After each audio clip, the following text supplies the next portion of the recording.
Hi there! I'm Cindy Linden, and this is the Cook Along podcast. Today we're going to make a classic Italian dish called Cacio e Pepe. Cacio e Pepe, which means cheese and pepper. This is a recipe I learned about, I'm afraid, as a Johnny-come-lately,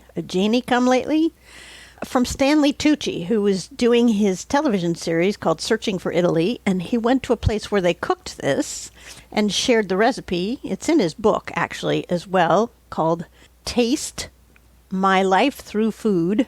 Stanley Tucci is an actor who first came to my attention in his movie The Big Night, which is about an Italian restaurant trying to make a living across the street from another Italian restaurant. Only their Italian restaurant is authentic and the one across the street is Americanized.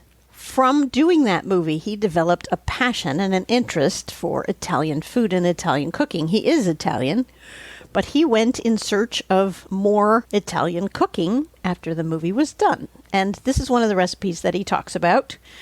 I'm feeling a little sheepish about the fact that it took Stanley to introduce me to this dish because I am married to an Italian, actually Sicilian. However, the family mostly does tomato-based things. They have an incredible meat sauce, red sauce, and meatballs, and manicotti, and those kind of things. So those all have red sauce. This doesn't have anything, really, except cheese and pepper and a lot of butter. Now, because those things are really the only flavors in this dish, you have to be sure you're using good stuff. Right? So as I read the ingredients, I want to be sure you're thinking about fresh things as much as possible. Okay? I'm going to make a recipe for 4. This is easily divided in half to serve for 2.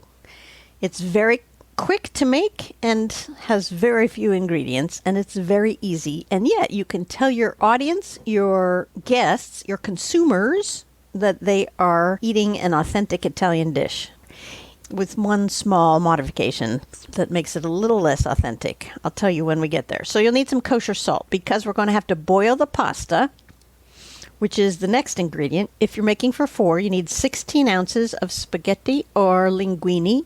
I'm going to use linguine today.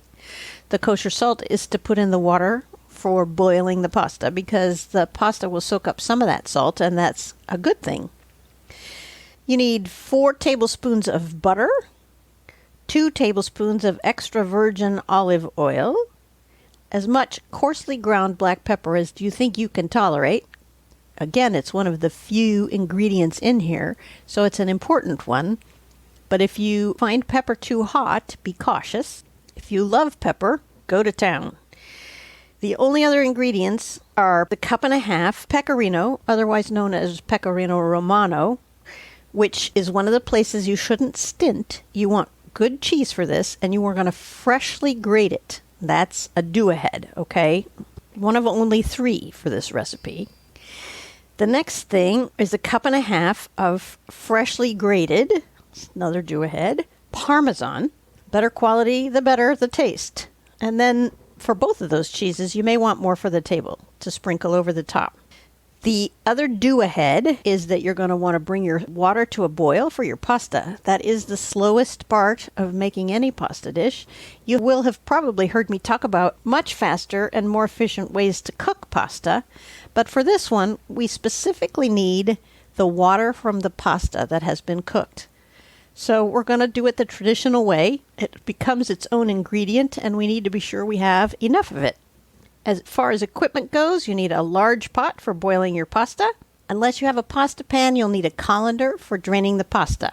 The pasta pan has a built-in colander, which is why I said that. You need a measuring cup, probably, maybe 2-cup glass measuring cup. That's what we're going to scoop the pasta water into. You need a large skillet in which we're going to make the sauce. And you need some tongs to toss the pasta with. This recipe, by the way, comes from Lauren Miyashiro at delish.com. And she's where I got the idea to use more than one kind of cheese. And I couldn't say no. Why would you use only one cheese when you could use 2 cheeses? So that's what actually got me to make this recipe the first time I did it. One thing to know before we start this is that it takes very little time and you're going to need to serve it immediately. So don't start it too far ahead of when you want to eat it. It's really going to be best when it is right out of the pan. It starts to get a little stiff and lose some of its magic if you keep it for very long. Not that it doesn't still taste good, because I've had it as cold leftovers from the refrigerator and it still tastes mighty good. But it's best right out of the pot. Since we have to cook the pasta from scratch in the long way, I thought I'd give you a couple of tips. Actually, if you had fresh pasta, you wouldn't have to do this. But assuming you're using packaged dry pasta, firstly, it's probably best if you start with cold water. Now, I know that makes it take longer to heat up, but hot water from your tap is very possibly got minerals and chemicals and stuff in it that your cold water is less likely to have. And since the pasta is actually sucking up whatever the water has, you probably want to keep it as clear as possible. From your tap, though, you don't need to go any further than that. The next thing is, as you're heating your pasta water, if you can cover it, it will heat much faster. You just cover it long enough to bring it to a boil. It doesn't need to be covered while we're cooking the pasta, just while we're heating the water. So as soon as it starts to boil, we'll take the lid off of it. The third thing is, while yes, you're going to put in a salt, and you're going to put in about a tablespoon per pound. So we're doing a pound of pasta here, 16 ounces. So we're going to need about a tablespoon of salt. You don't want to add that salt until the water is boiling or almost boiling. If you put salt into a pot of cold water, it could actually pit your pan. I know that sounds wacky, it's just salt, but it could actually harm the surface of your pan.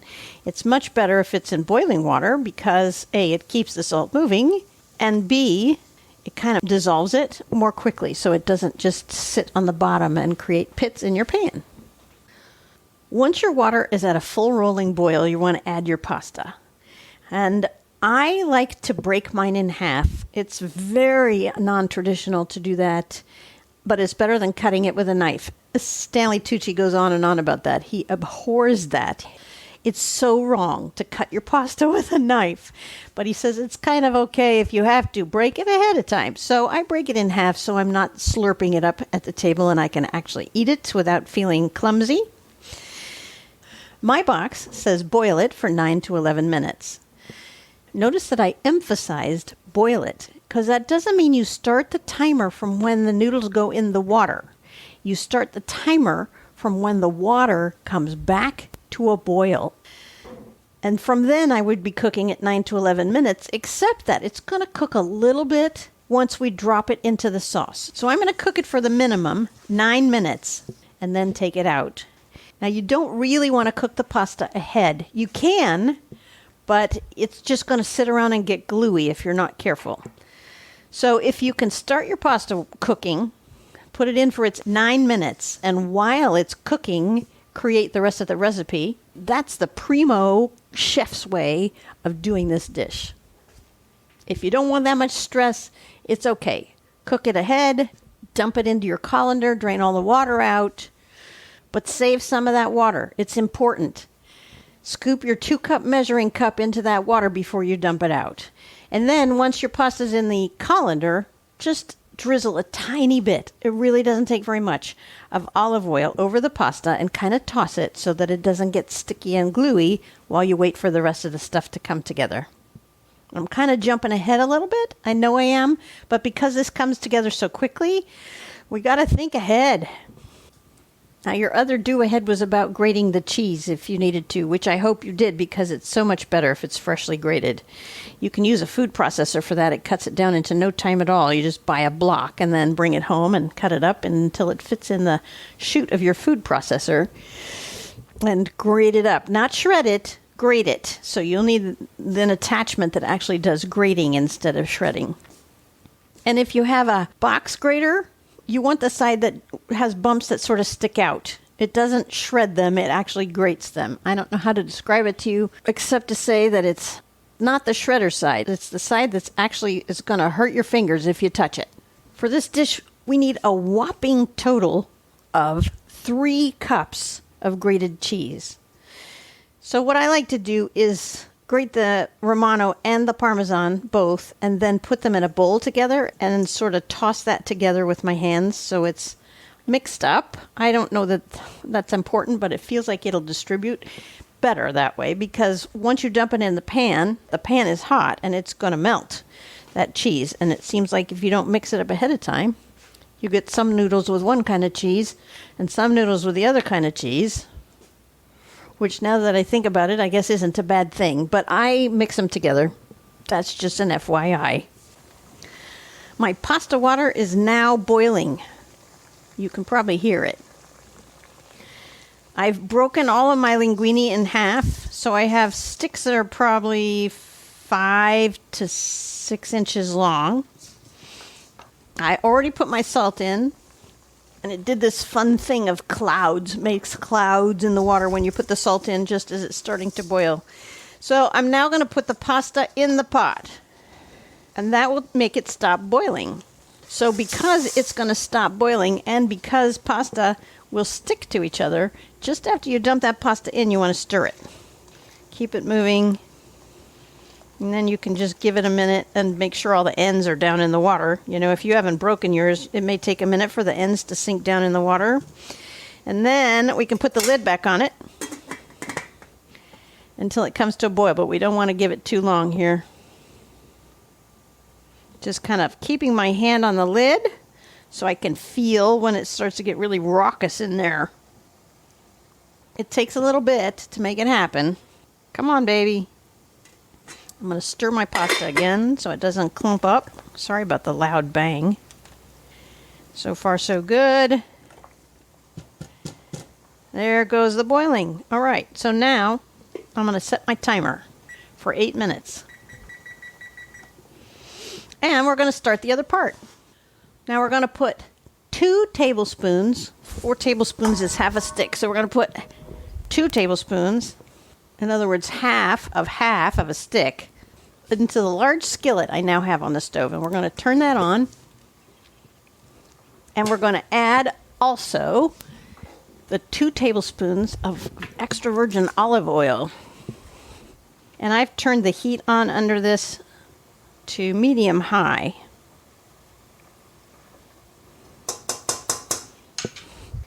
So what we've got in the pan is 2 tablespoons of olive oil and 2 tablespoons of butter.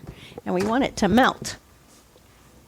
And meanwhile, get your pepper ready. I'm going to guess I have a teaspoon's worth here. I've done it with less and I liked it, but I found it was hard to find. It seems like a lot when you're just melting it. It seems like a lot until you can't find it in the pasta once it's all cooked.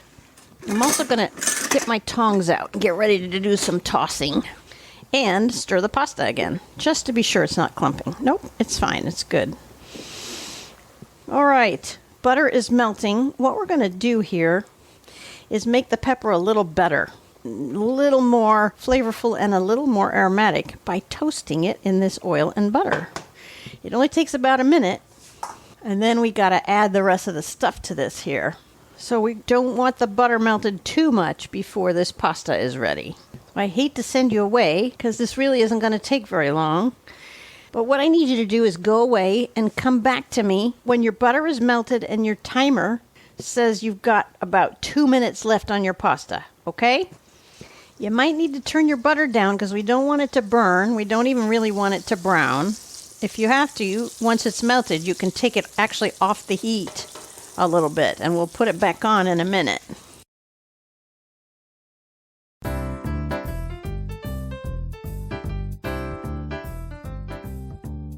All right, the pasta is almost done. Now, if you have a glass measuring cup with a handle that's far enough away from the hot water that you could actually dip it in there and get some water out, you need to do that. If you don't, you're going to need a ladle or something that will allow you to scoop out at least 1.33 cups of that pasta water. If you get 1.5 cups, that's not a terrible thing. You might end up needing it. And if you took your skillet off the stove, put it back on. And put your pepper in there. We're going to just toast this pepper a little bit. It gets about 1 minute of toasting. So dump your fresh ground pepper in with the butter and the oil. That was my pasta timer. So I'm now taking my pasta out of the water. Once you have scooped your water out, if you need to just dump this into a colander in your sink, that's okay. It isn't going to sit for very long because of the way we're timing it. But if you're worried that it's going to sit for more than about 3-4 minutes, you want to drizzle a little olive oil in there and toss it. Meanwhile, the pepper is now toasting and maybe toasted because it only needed that 60 seconds or so. Now, here's where the magic begins. We're going to add about 2/3 of a cup of the pasta water. So if you manage to scoop it out to 1 1/4 cups, that'll be easier to gauge. So 2/3 into the butter. Okay, this is weird, but you're going to just add it into the pan. There's 1/3, 2/3. And kind of whisk it around with a spatula or an actual whisk.